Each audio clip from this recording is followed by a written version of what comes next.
cette session, nous allons voir comment le siège social d'AXA accélère sa transformation managériale grâce au coaching. On l'a vu en introduction, il y a beaucoup d'outils IA aujourd'hui, mais l'humain reste très important. On l'a vu dans le cas, l'évolution de la culture passe par l'humain, par la prise en compte des besoins des salariés, l'accompagnement, l'acculturation. Et donc, je vais donner la parole à Sandrine Giersing, Head of HR AXA Headquarter. Donc Sandrine a démarré sa carrière en 1999 en tant que consultante en RH. Elle a rejoint le groupe AXA en 2007 et a évolué dans plusieurs postes à travers plusieurs entités différentes. Dernièrement, depuis 2019, elle occupe le poste de CHRO à la BU APAC et Europe d'AXA XL, ce qui lui a permis de contribuer grandement au changement culturel d'AXA XL et d'être un acteur clé de la stratégie RH. Et depuis mai 2023, elle est revenue au siège d'AXA en tant que directrice des ressources humaines. Et elle est donc accompagnée de Grégoire Schiller, CEO et cofondateur de Simundia. Donc, Simundia est une solution de coaching digital qui transforme vos ambitions en action. Dans sa carrière, Grégoire a été confronté à des difficultés de management interculturelles. C'est ce qui lui a amené à créer sa société. Et il rêvait de créer une solution pour démocratiser le coaching. Et il l'a fait il y a maintenant 7 ans. Donc, je vais vous donner la parole pour nous présenter ce cas de transformation managériale grâce au coaching. Merci beaucoup. Merci. Allô. Merci pour cette introduction. Ravi d'animer cette conférence avec toi, Sandrine. Donc effectivement, pourquoi avoir mis en place un parcours de développement pour les managers ? Quels étaient les pain points finalement? Oui, alors déjà merci beaucoup de m'accueillir ici. Je suis ravie de voir autant de monde dans la salle parce que ça veut dire que le sujet du management n'est pas qu'une préoccupation pour nous chez AXA, mais c'est une préoccupation plus large. Et en fait, je pense que le sujet du management a émergé depuis plusieurs années dans les grandes entreprises comme la nôtre. Mais c'est vrai qu'avec le Covid, avec l'accélération des transformations régulières, on a pris encore plus fortement conscience de la nécessité d'accompagner cette population. Et c'était important pour nous d'accompagner cette population pour plusieurs raisons. D'abord, parce que c'est une population qui est dans notre transformation culturelle clé. Être un manager au quotidien aujourd'hui, c'est à la fois être au centre d'un dispositif et d'un écosystème très large, mais c'est aussi gérer au quotidien l'ensemble de nos collaborateurs. Et donc, ça nous semblait important de ne pas laisser les managers seuls, isolés, et de les accompagner dans leur quotidien managérial pour leur donner tous les outils pour pouvoir accompagner nos collaborateurs au quotidien. Ce qui était aussi très important, c'est qu'on a pris conscience qu'on avait beaucoup de collaborateurs qui quittaient l'entreprise, pas pour des raisons liées à la politique salariale, pas pour des raisons liées au manque de perspectives de carrière, mais aussi pour des raisons liées au management au quotidien. Et on s'est dit qu'il fallait absolument qu'on renforce ce niveau dans notre organisation pour nous assurer qu'on ait un niveau qui soit beaucoup plus solide, beaucoup plus accompagné, beaucoup plus structuré dans l'approche et qui soit à la fois un levier de notre transformation culturelle, mais aussi de l'accompagnement de notre performance et de l'accompagnement de nos collaborateurs. Donc voilà, un constat extrêmement clair qui a émergé au siège social et sur lequel on s'est dit qu'il fallait qu'on soit beaucoup plus présent au niveau de la direction des ressources humaines. L'élément complémentaire, Grégoire, qui nous a interpellés, c'est ce que les managers nous ont dit.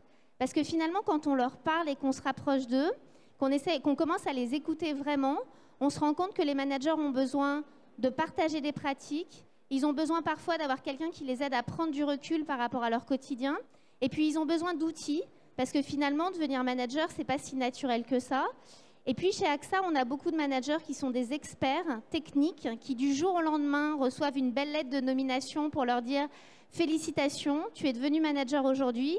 Et là, ils sautent dans un grand bain, une grande piscine tout seuls, souvent sans brassard, et on leur demande de se débrouiller. Et en fait, il y en a qui arrivent tout de suite à faire le crawl et à très bien se débrouiller parce qu'ils ont une appétence, une compétence, un intérêt. Et puis, il y en a d'autres, si on est totalement transparent, qui commencent à aller un peu sous l'eau. Donc nous, notre enjeu, c'était de dire, donnons-leur des brassards, si je garde cette métaphore, et puis essayons de les aider pour être beaucoup plus performants dans ce rôle qui est clé dans notre organisation. Super, non mais effectivement, et c'est une problématique commune à beaucoup d'entreprises aujourd'hui, je pense à toutes les entreprises. Le rôle de manager évolue, est différent en fonction de chaque personne, de chaque entreprise.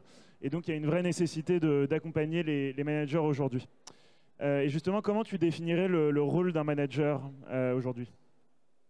Alors, c'est ma définition. En fait, il y en a plein. Mais moi, j'ai une double casquette. C'est que moi-même, je suis manager d'une équipe et d'une direction des ressources humaines et j'accompagne les managers dans mon organisation. En fait, pour moi, le manager, c'est un chef d'orchestre. Et c'est un chef d'orchestre qui a à la fois nécessité de partager une vision, donc de définir une partition. Il doit ensuite, au quotidien, trouver la place de chacun et s'assurer que chacun joue la partition dans le même sens. Et puis ensuite, il doit prendre en considération un ensemble d'instruments qui sont très différents, avec des singularités, des niveaux de motivation différents, des contextes personnels qu'il doit intégrer dans des sujets de performance. Donc voilà, moi je trouve que le manager est un chef d'orchestre avec toute la complexité qui est derrière, mais aussi avec une très belle image quand ça marche, d'une forme d'harmonie qu'il doit réussir à créer entre des enjeux business, des enjeux de performance, mais aussi des enjeux individuels de motivation et d'évolution. Oui, effectivement. Et donc, il y a un rôle du manager qui doit à la fois s'occuper de lui et s'occuper des autres. Et donc, à la fois, chaque manager est différent. Et ce qui rajoute à la complexité du rôle de manager, c'est qu'au sein de son équipe, chaque personne va aussi être différente. Et donc, va avoir besoin d'un accompagnement différent, va avoir besoin d'un soutien différent, de ressources différentes. Et donc, c'est toute la richesse, finalement, et toute la complexité du rôle de manager qui était extrêmement couru avant. Hein. On voit qu'avant, il y avait... finalement, tout le monde voulait être manager. Aujourd'hui, c'est quelque chose qui est beaucoup plus nuancé. Il y a beaucoup de gens qui ne veulent plus être manager. Et donc, ce qui renforce d'autant plus, ce qui montre d'autant plus cette difficulté du rôle de manager et ce besoin de les accompagner dans leur quotidien. Alors, il y a peut-être deux choses par rapport à ce que tu viens de dire. La première chose, c'est que, en effet, c'est un rôle difficile. Et en tout cas, moi, personnellement, je le dis. Donc, je le dis aux seniors leaders que j'accompagne. Je le dis dans l'organisation. Le rôle de manager est complexe et donc il faut vraiment qu'on arrive dans les organisations à démystifier. On a encore beaucoup trop de managers qui pensent qu'être manager, c'est Wonder Woman ou Superman, ce qui n'est pas une réalité opérationnelle au quotidien. Et la deuxième chose, et tu l'as dit aussi très justement, c'est qu'être manager, il faut aussi savoir s'occuper de soi pour pouvoir s'occuper des autres. Et on a beaucoup de managers qui pensent que le management, c'est simplement s'occuper des autres et qui s'oublient un peu. Donc nous, quand on a pensé notre programme, on s'est dit chez AXA qu'on voulait aussi aider les managers à prendre de la distance, à prendre du recul et à être finalement dans une sorte de learning curve, c'est-à-dire d'apprentissage permanent dans lesquels on leur proposait des solutions d'apprentissage réguliers autour du management pour que ça devienne finalement une forme de discipline. Je prends soin de moi, donc je suis en mesure de prendre soin des autres. Il faut aussi quand même qu'on se dise qu'en effet, tu as raison, on a moins de gens qui veulent être managers, on a moins de jeunes qui veulent être managers. Hein. Donc dans les jeunes générations, on constate aussi que le management ne fait plus autant rêver. Je pense qu'ils ont rapidement pris conscience de la complexité. Et puis la deuxième chose, c'est que finalement, être manager, pour certains, c'est plus de complexité que de bonheur. Donc la question, c'est comment est-ce qu'on remet le management comme un rôle de satisfaction, d'épanouissement personnel et comment est-ce qu'on peut y trouver du plaisir. Donc moi, ce que je fais aussi dans l'organisation, c'est que je raccroche la notion de management à la notion de plaisir parce qu'en fait, quand on est bien en tant que manager, c'est beaucoup plus simple de partager une vision, d'embarquer ses équipes, etc. Oui, tout à fait. Et c'est des sujets qu'on traite beaucoup hein, chez Simundia, mais tout le lien entre le bien-être d'une part et l'engagement, la performance d'autre part. Et c'est évident que quand on se sent bien dans son travail, on est meilleur et finalement, c'est un cercle vertueux. Et du coup, pour toi, quels sont les challenges des managers aujourd'hui ? Alors, en fait, je pense que le challenge principal, c'est la gestion des équilibres. Finalement, le management doit gérer du collectif et de l'individuel. Il doit gérer de la performance et puis du bien-être. Il doit gérer une vision stratégique et en même temps du quotidien très opérationnel. Il doit gérer à distance et en présentiel. Donc finalement, être un manager, c'est gérer des équilibres. Et c'est très compliqué de le faire parce que du coup, ça pose la question d'une forme de management situationnel qui est comment est-ce que j'adapte mon style de communication, mon savoir-être et mon savoir-faire en fonction des besoins de l'équipe, en fonction des besoins de l'organisation et en fonction des moments. Et c'est ça, pour moi, la clé du management aujourd'hui. Et est-ce que tu as le sentiment que les managers sont plus isolés peut-être qu'à un moment et que du fait des nouveaux modes de travail, il y a d'autant plus une complexité pour les managers de créer du lien avec leur équipe et avec peut-être d'autres managers et avec le reste de l'entreprise ? Alors, je ne sais pas s'ils le sont plus qu'avant. Ce qui est sûr, c'est que nous, dans les organisations, on s'en rend compte davantage. Donc notre enjeu majeur, c'est en effet de créer du lien, de créer des moments d'échange, que ce soit des moments individuels ou collectifs, finalement de prendre soin d'eux et de créer des espaces d'échange qui leur permettent aussi de constater qu'ils ne sont pas seuls. Une des plus grandes difficultés dans le rôle de manager, c'est de penser qu'on est le seul à être confronté à des problématiques de performance, à ne pas savoir comment motiver son équipe, à ne pas savoir comment gérer des collaborateurs qui ne veulent plus revenir au bureau. À partir du moment où on ouvre ces problématiques, on les pose sur la table et on partage nos expériences, eh bien, on se rend compte de la puissance du collectif et on se rend compte qu'on apprend en partageant. Et nous, c'est ce qu'on a voulu créer en définissant une communauté managériale qui permet à nos managers de se rencontrer de manière mensuelle et d'avoir un lieu libre d'échange avec des interventions d'experts qui viennent nourrir nos managers, les ouvrir sur des problématiques diversifiées, mais aussi créer après systématiquement quelque chose qui paraît anecdotique sous la forme d'un cocktail, mais qui est finalement un moment d'échange informel dans lequel on peut souffler et se dire les choses. Et à partir du moment où on se dit les choses, on les traite ensemble, et c'est OK de ne pas être OK, et c'est OK de passer par des moments difficiles. Le seul sujet, c'est que quand on le dit, on n'est plus seul face à la complexité, et on vient et on est supporté. C'est ça notre enjeu aujourd'hui, en tout cas pour moi en tant que DRH chez AXA. Oui, c'est ce qu'on voit dans beaucoup d'entreprises aussi, c'est que les managers finalement sont la courroie de transmission entre la direction et les équipes, et la direction qui peut avoir une idée claire de la stratégie, et le manager qui doit la transmettre pour des équipes qui vont souvent la mettre en place. Et donc, il peut y avoir une forme d'isolement du manager qui se sent finalement pressé entre la direction et les équipes qui sont soudées d'une part, la direction qui donne des directives. Et donc, ce qui renforce encore la complexité du rôle de manager et la difficulté de ne pas être isolé au quotidien. Et donc, quelles compétences pour toi doit développer un manager aujourd'hui ? Alors, c'est marrant parce que c'est une question qu'on me pose souvent. Et en fait, au début, il y a quelques années, je disais l'empathie, l'écoute, je disais l'authenticité, et puis en fait, en partageant avec des managers, en étant moi-même dans cette situation, s'il y en a une de qualité pour moi, c'est l'adaptation. Voilà. Et après, tout le reste vient à côté, en plus vient compléter.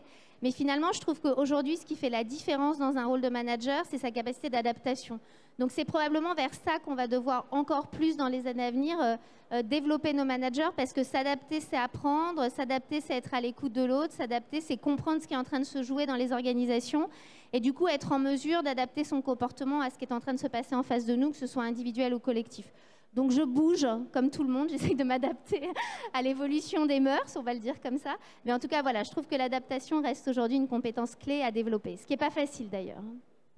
Ouais, non, mais je te rejoins. Effectivement, il y a toutes les entreprises avec lesquelles on travaille sont en transformation. Donc on voit qu'il y a un monde qui évolue très rapidement. Il y a des nouveaux challenges qui se présentent, des challenges technologiques, des challenges d'évolution concurrentielle, des challenges... Enfin, le monde bouge vite, en fait. Et donc, les entreprises se transforment, les modes de travail évoluent aussi. On voit qu'il y a de plus en plus de travail à distance, il y a des attentes nouvelles, des nouvelles générations en termes d'épanouissement au travail, etc. Et donc, finalement, l'adaptation du manager au monde extérieur et individuellement aux membres de son équipe, je pense, est vraiment clé pour réussir. Et donc, du coup, sur le programme AXA, plus précisément, comment est-ce que tu l'as construit ? Alors, la première étape de construction, ça a été d'aller voir les managers et de les écouter. Donc, ce qu'on a fait avec mon équipe, c'est qu'on a passé énormément de temps avec eux, en individuel, en collectif, pour comprendre quel était leur quotidien, de quoi est-ce qu'ils avaient besoin. Et puis surtout, on leur a posé une question qu'on oublie parfois de poser aux managers, qui est comment est-ce qu'on peut t'aider ? Souvent, on leur donne des consignes de ce qu'ils doivent faire. Donc, on leur a posé la question de comment est-ce qu'on peut vous aider. Et en fait, on s'est rendu compte qu'il y avait des besoins, on va dire, multiples et variés. Et que du coup, notre offre d'accompagnement, elle devait être multiple et variée. La première chose qu'on a fait, c'est qu'on s'est dit, il faut qu'on accompagne les managers dès qu'ils sont nommés managers. Donc, en fait, on a structuré des fondations au siège social en se disant, on va travailler sur un programme avec un triptyque qui s'appelle... We Become, We Are, We Grow. Donc, désolé pour l'anglicisme. Donc, le We Become, c'est on devient manager. Et donc, on a mis en place un programme de 4 mois pour tous nos nouveaux managers, qui est un programme systématique avec du présentiel, du digital et aussi du co-développement qui leur permet, 1, de créer cette communauté managériale, 2, de s'équiper sur les basiques du management et surtout de plonger dans la piscine, si je reprends mon image de tout à l'heure, avec des brassards qui sont déjà constitués pour éviter qu'on les laisse partir seuls dans une aventure managériale nouvelle. Ensuite, le deuxième pilier du programme, c'est ce qu'on a appelé We Are. Ça rejoint un peu ce que je vous disais tout à l'heure, c'est cette volonté de créer une communauté. En fait, on a des variétés de managers extrêmement importantes. On a des managers très seniors, on en a des plus juniors.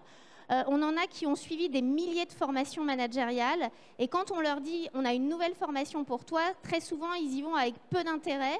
D'ailleurs, très souvent, en last minute, ils nous disent « je suis désolé, j'ai une urgence opérationnelle ». Donc, on a compris que ça ne marcherait pas. On a décidé de le faire autrement en se disant on crée une communauté dans laquelle tous les mois, on a un rendez-vous qui est un rendez-vous managérial de 2 heures, dans lesquels on fait venir des intervenants extérieurs, des experts de thématiques. On va réussir à ouvrir nos managers sur les thématiques actuelles, mais aussi les thématiques de demain. Et surtout, on va créer cette communauté d'échange et de partage. Donc, on vient de lancer cette communauté depuis maintenant quelques mois. On a eu des interventions sur le change management. On a eu des interventions sur comment être un manager inclusif. Tout récemment, on a eu un management sur la coopération, une conférence sur la coopération. Très bientôt, sur la communication, on va avoir quelque chose sur l'art du feedback. Donc, en fait, cette communauté nous sert à venir avec des thématiques nouvelles qui continuent à nourrir les managers. Je dois vous avouer que très souvent, quand on lance des initiatives RH, on a souvent une première barrière qui est nos leaders qui nous disent « Essaye Sandrine, mais je ne suis pas sûre que ça marche. Ils ont déjà eu ça 50 fois, etc. » Bon, moi, je dois vous avouer que ma technique, c'est le test and learn. Donc, je dis, écoutez, laissez-moi essayer. Si on a du monde, on continue. Si on n'a personne, on arrête. Eh bien, écoutez, c'est magique. Chaque conférence, on a plus de 150 managers. Donc, c'est la moitié de notre population qui vient sur la base du volontariat. Et surtout, ce qui est vraiment très intéressant pour moi, c'est que dans la salle, comme aujourd'hui, il y a des personnes de niveaux extrêmement différents. Et donc, ce qu'on fait systématiquement après, c'est qu'on fait des surveys, des enquêtes où on leur dit qu'est-ce que vous avez aimé dans la conférence, sur quelle thématique est-ce que vous voudriez qu'on intervienne ou qu'on fasse intervenir des speakers, ce qui nous permet d'avoir une approche de co-construction du programme. Donc, la communauté, on l'a lancée sous une impulsion RH, mais on l'a co-construit tous les mois avec nos managers en leur posant la question de qu'est-ce qu'on peut faire d'autre pour vous. Toujours cette même question, comment est-ce qu'on peut vous aider ? Quelles sont les thématiques que vous voulez évoquer? Et là, assez naturellement, j'ai eu des demandes sur l'intergénérationnel, comment manager des équipes intergénérationnelles. J'ai des questions sur comment manager l'interculturel. On a un siège social avec 45 nationalités, donc forcément, nos managers sont confrontés à ces sujets-là. Eh bien, notre programme est en train de se préparer jusqu'à la fin de l'année et on leur donne la visibilité le plus tôt pour qu'ils puissent s'inscrire et qu'on évite l'objection de « je n'ai pas le temps dans mon agenda ». Et puis, le dernier point qu'on a décidé de proposer, c'est ce qu'on appelle We Grow. Donc là, c'est de leur proposer des expériences de learning, d'apprentissage. Et c'est là qu'on s'est dit, OK, on va leur proposer des sessions en présentiel parce que les managers ont besoin d'être ensemble et d'apprendre. Mais c'est là aussi qu'on s'est dit, il faut absolument qu'on ait une offre digitale. Il faut qu'on ait une offre qui leur permette aussi d'avoir des moments dans lesquels ils soufflent. Et c'est là qu'on s'est posé la question de comment créer du coaching pour nos managers. En fait, comment démocratiser l'approche du coaching. Dans des organisations comme la nôtre, le coaching était quelque chose d'assez exclusif, qui était plutôt réservé pour le top management qui parfois rencontrait des difficultés de communication, d'impact, etc. On s'est dit, tiens, et si on offrait le coaching à tous nos managers pour leur créer une bulle, un espace dans lequel ils peuvent parler avec quelqu'un d'extérieur à l'organisation et surtout quelqu'un à qui ils peuvent poser leurs problématiques du quotidien sans jugement et qui va les aider à résoudre leurs problématiques managériales. Et c'est là qu'est apparu, après un benchmark assez intense, Simundia. Super. Non, mais je trouve que ce qui ressort de ce programme, c'est aussi l'adaptabilité. Donc, pour faire le lien avec ce que tu disais sur le rôle du manager, on sent que AXA a vraiment voulu s'adapter aux managers dans leurs problématiques actuelles, dans leurs demandes individuelles, parce que vous co-construisez finalement le programme avec eux. Et pour traiter donc des nombreuses thématiques actuelles, que ce soit le développement des compétences, diversité, inclusion, de la qualité de vie au travail, qu'on traite aussi chez Simundia. Et donc dans cette approche de démocratisation du coaching, comment s'est porté ton choix sur Simundia? Pourquoi tu as choisi Simundia? Alors, donc, j'ai de la chance, on est très sollicité. Quand on a un grand groupe, on a forcément beaucoup de prestataires, comme probablement certains dans la salle aujourd'hui, qui viennent nous voir et qui ont envie créer des partenariats, comme je le fais très souvent, j'ai rencontré plusieurs partenaires. Et puis pour chacun, je pose plusieurs questions. D'abord, c'est la question de l'opérationnalisation de l'offre. Est-ce que ça va marcher dans notre organisation? Est-ce qu'on a une équipe face à nous qui est une équipe solide, fiable? Puisque forcément, quand je choisis un prestataire et que ce prestataire preste pour moi en tant que DRH, ce qu'il va donner à voir, c'est aussi l'image de ma direction. Donc, je suis extrêmement sélective sur la pertinence de l'offre. Et puis, au-delà de ça, ce que j'ai trouvé très intéressant, c'est que Simundia offrait une plateforme avec plus de 300 coachs, si je ne me trompe pas, ce qui permettait d'avoir une vraie réactivité dans l'offre pour nos collaborateurs, ce qui permet une vraie souplesse, parce que du coup, tout se passe par la plateforme. Et nos managers, une fois qu'on leur a expliqué qu'ils ont créé leur compte, eh bien, du coup, ils ont un accès autonome à des coachs à travers le monde. Le siège aussi est une entité internationale, comme je vous le disais tout à l'heure. Donc, du coup, j'ai des collaborateurs de plusieurs langues, de plusieurs nationalités. Et le fait d'avoir accès à des coachs anglophones, espagnols, français, etc., ça correspondait exactement à ce dont on avait besoin. Donc, ça apparaissait comme le partenaire le plus adapté pour cette offre chez nous. Super. Ouais, non, mais effectivement, on a senti au fil des échanges cette exigence du côté AXA, et donc pendant tout le processus d'appel d'offres, les critères qui avaient été définis, et donc l'exigence à la fois sur la qualité des coachs, sur l'équipe, l'accompagnement par l'équipe RH au quotidien, enfin par notre équipe de l'équipe RH au quotidien dans tout ce qui est projet, parce qu'il y a effectivement l'enjeu d'aller communiquer positivement sur le coaching, d'aller donner envie de faire du coaching. Et donc, il y a vraiment cet enjeu qu'on voit chez nos clients, et tout ce programme finalement qu'on a développé de communication pour sensibiliser au coaching, expliquer ce que c'est et permettre de susciter des demandes de coaching. Et ensuite, donc, le parcours qu'on a développé en 3 ou 6 séances d'1 heure de coaching situationnel avec le meilleur coach en fonction de son besoin. Qui permet de largement proposer du coaching sur des populations qui auraient des besoins variés et sur des zones géographiques différentes, et ensuite avec une mesure d'impact à la fin. Et donc finalement, est-ce que tu es satisfaite du lancement du programme? Est-ce que tu vois de l'engouement sur le lancement de Simundia? Alors oui, je vois un engouement certain. Je vois d'abord un premier message pour tous nos managers, puisqu'on a offert cette plateforme à tous nos managers, qui est on fait attention à nous et ça fait du bien. Donc, on nous offre des opportunités d'apprentissage et ça, voilà, ils sont assez satisfaits de cette approche-là. La deuxième chose, c'est que finalement, je ne pensais pas, pour être très honnête, je te l'ai dit tout à l'heure, mais je ne pensais pas qu'il y aurait autant d'appétence. Mais finalement, on a lancé des kick-offs de présentation de la plateforme. On a beaucoup d'échanges avec nos managers au quotidien pour leur expliquer. Et on a énormément de managers qui se sont déjà inscrits. Donc, c'est une surprise, je dois vous l'avouer. Et en même temps, c'est une très bonne surprise parce que ça veut dire qu'on propose une plateforme qui répond à un besoin. Et finalement, vous voyez, dans le programme qu'on a construit, la vraie question que moi je me pose, c'est est-ce que ça répond à un besoin? C'est pas faire de la RH et faire du learning pour faire du learning. C'est vraiment apporter quelque chose de différent. C'est apporter une plateforme d'outils possible pour nos managers dans lequel ils font du pick and choose. Et finalement, ils ont la possibilité d'aller choisir l'offre qui va correspondre à ce dont ils ont besoin à un moment donné. Et c'est vrai que de manière assez étonnante, positivement étonnante, ce coaching et le coaching apparaît comme un besoin extrêmement spécifique. On a déjà des managers qui ont commencé et qui sont extrêmement satisfaits parce qu'ils nous disent c'est une bulle d'air pour moi, c'est un regard extérieur, c'est quelqu'un à qui je peux tout dire, donc c'est pas mon HR business partner, c'est pas quelqu'un qui est dans mon organisation. Ils sentent extrêmement beaucoup de bienveillance de la part des coachs, ce qui est associé à la posture de coach, mais ce qu'on trouve chez les coachs Simundia. Et c'est vrai que du coup, il y a une sorte de résonance très forte de l'offre. Et ce qui est très intéressant, c'est qu'ils en parlent entre eux. Donc, c'est qu'ils disent, bah, tiens, moi j'ai commencé, est-ce que toi tu as commencé? Donc, il y a une sorte d'effet boule de neige qui est en train de se créer dans l'organisation. Et ce qui m'étonne aussi, c'est qu'on a des senior leaders, parce qu'au démarrage, ce n'est pas tellement ma cible quand je lance ce type de programme, qui ont aussi créé leur compte et qui veulent tester. Donc, c'est extrêmement intéressant de voir comment ça se prend, comment le sujet rentre dans l'organisation et comment finalement cette démocratisation répond aussi à une sorte de démystification voilà, d'un outil qui est finalement extrêmement puissant quand on l'offre à la majorité. Donc, voilà, voilà ce que je peux dire sur le retour d'expérience à date.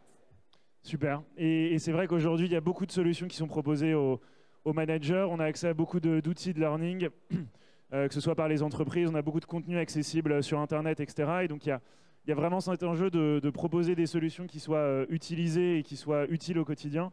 Et donc, sachant que chacun est différent, nous, c'est vraiment notre postulat de se dire que le coaching permet d'avoir une approche personnalisée en fonction des problématiques et des profils de chacun. Et je pense que c'est ce qui fait qu'on a autant de succès auprès des utilisateurs aujourd'hui. Merci.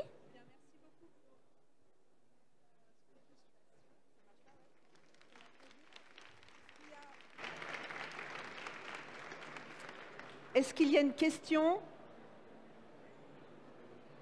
Oui, bonjour, Yulia Bonnet, coach professionnel. J'ai une question pour vous, j'ai oublié le prénom. Pourquoi est-ce que vous, si j'ai bien compris, vous n'êtes pas un coach? Pourquoi, du coup, vous êtes dirigé vers ce sujet-là? Ouais, effectivement, moi, je suis pas coach. Peut-être un jour, mais non, j'ai plutôt eu l'expérience, moi, côté coaché. Donc, en fait, j'ai été coaché, j'ai eu la chance d'être coaché en tant que jeune manager dans une expérience précédente quand je travaillais au Bangladesh et que je manageais une équipe essentiellement locale. Et donc, c'était un contexte qui était complètement nouveau pour moi. Il y avait le rôle de manager qui était nouveau, cette dimension culturelle qui était nouvelle. Rapidement, l'équipe est devenue importante, il fallait mener des transformations. Donc j'étais un peu dépassé finalement par tout ce qui se passait et on m'a proposé de faire appel à un coach qui était en France. Donc on a fait ce coaching par visioconférence et j'ai trouvé ça extrêmement puissant. Ça m'a vraiment permis de prendre du recul, de trouver des solutions concrètes aux problématiques que je rencontrais. Et donc je me suis dit que tout le monde avait besoin de coaching pour finalement se sentir mieux, être plus performant dans son travail. Et donc c'est là que j'ai monté Simundia avec... après on a un réseau de coachs, on travaille avec la présidente de la Société française de coaching. Donc on s'est entouré avec mon associé qui est psychologue d'un réseau de coachs très senior pour vraiment respecter la déontologie du coaching. Mais c'est vraiment cette expérience qui m'a sensibilisé, qui m'a donné envie de démocratiser le coaching. Très bien, écoutez, alors une dernière question et après je vous inviterai à aller sur le stand J30 de Simundia pour qu'on puisse respecter le planning. Mais allez-y. Merci beaucoup. Je voulais vous demander par rapport à WeGrow, c'est quoi l'engagement que vous avez eu? Parce que 150 des 300 managers sont allés dans les conférences mensuelles. Et quel pourcentage a vraiment utilisé le coaching, avec quelle régularité? Et aussi, est-ce que vous avez appris quelque chose de l'international, vu que vous avez 45 nationalités chez AXA? Est-ce qu'il y a des différences culturelles, genre peut-être les Français sont plus résistants au coaching, ou je ne sais pas si vous avez appris quelque chose par rapport à l'international? Alors déjà, aujourd'hui, on a plus de 50% des managers qui se sont inscrits sur l'application et qui ont commencé. Donc c'est un très bon taux d'adhésion. Pour nous, en tout cas, compte tenu de la population très exigeante qu'on a à gérer d'un siège social. Ce n'est pas les normes, hein, juste pour être clair sur d'autres initiatives qu'on lance. Et le sujet international, moi j'ai été DRH de plusieurs pays, on m'a souvent posé la question. Moi je ne prends pas cet a priori culturel. Je me dis que de toute façon, à partir du moment où l'offre est bien expliquée, où elle a un apport réel et on est capable de l'expliquer aux gens, même si on a des réfractaires, ils y vont. Voilà, donc moi je vais plutôt aller chercher ceux qui ont envie de le faire. Et puis ensuite c'est entre eux que les managers s'en parlent et que l'initiative se démultiplie. Donc moi je ne travaille pas trop avec les réfractaires, je les laisse l'être, finalement c'est leur droit, mais je vais plutôt aller chercher ceux qui sont promoteurs et c'est avec eux que je vais lancer les initiatives et sur qui je vais m'appuyer. Donc pour moi je ne vois pas de différence culturelle, le coaching ça marche pour tout le monde à partir du moment où c'est bien expliqué, à partir du moment où c'est bien fait. Et en général, on a une adhésion cross-pays sans aucun souci. J'ai lancé le même type d'application quand j'étais DRH de l'Asie et de l'Europe sur 15 pays. Et le niveau d'adhésion était exactement le même sans aucun souci, avec une vraie appétence et des retours très positifs, que ce soit de Singapour, de l'Espagne ou de l'Irlande. Donc voilà, c'est un parti pris, mais je l'assume. Merci beaucoup. On voit Merci vraiment l'aspect humain de ce projet. Et voilà.